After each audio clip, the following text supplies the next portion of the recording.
May God's name be glorified.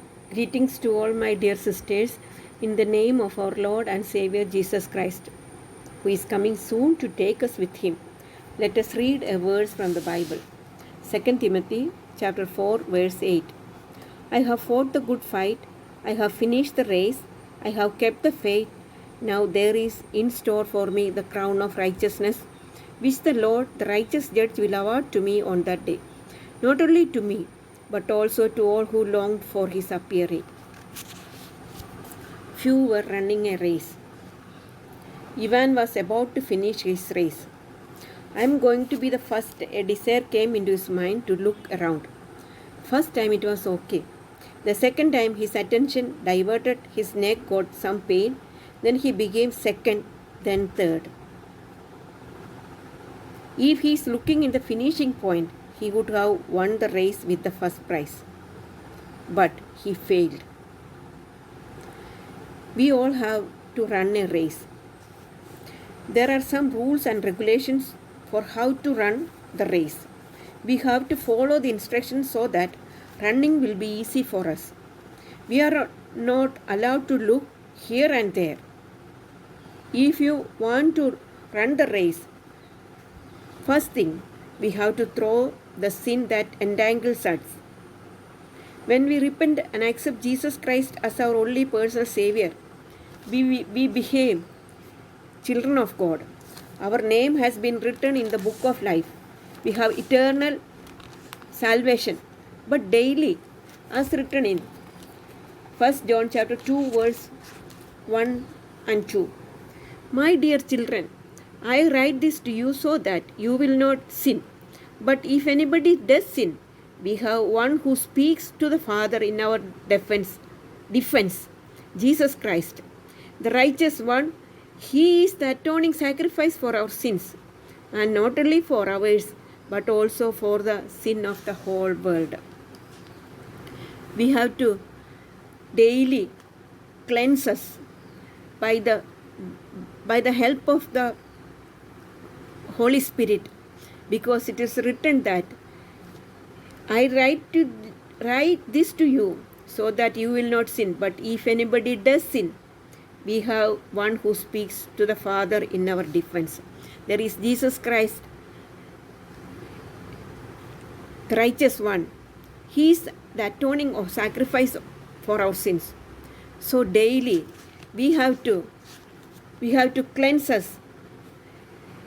Let us read one more verse from the Bible. 1 Peter chapter 2 verse 1. Therefore, rid yourselves of all malice and all deceit, hypocrisy, envy, and slander of every kind.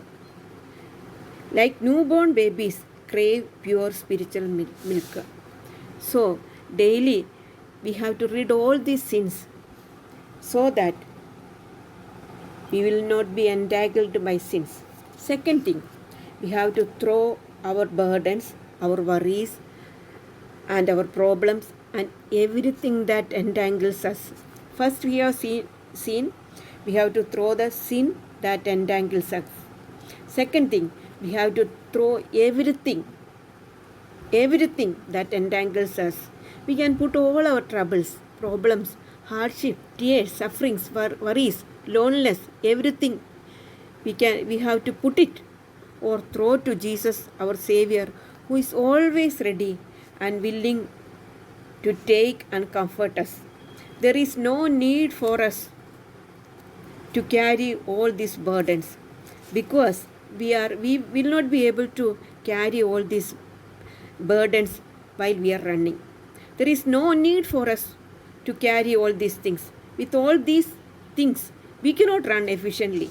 The third and the most important thing is we have to look to Jesus. Our eyes should fix on Jesus only, not on the surroundings. Let us read a verse from the Bible. Hebrews chapter 12, chapter 1 and 1 to 3. Therefore, since we are surrounded by such a great cloud of witnesses, let us throw off everything that hinders and the sin that so easily entangles, and let us run with perseverance the race marked for us. Yes, first we have to entangle throw away all the sins which entangled us. Then let us fix our eyes on Jesus, the author and perfecter of our faith, who, for the joy set before him, endured the cross, scorning its shame, and sat down at the right hand of the throne of God. Consider him who endured such opposition from sinful men, so that you will not grow weary and lose heart. Yes, by fixing our eyes on Jesus, the author and perfecter of our faith, if we run, we will win.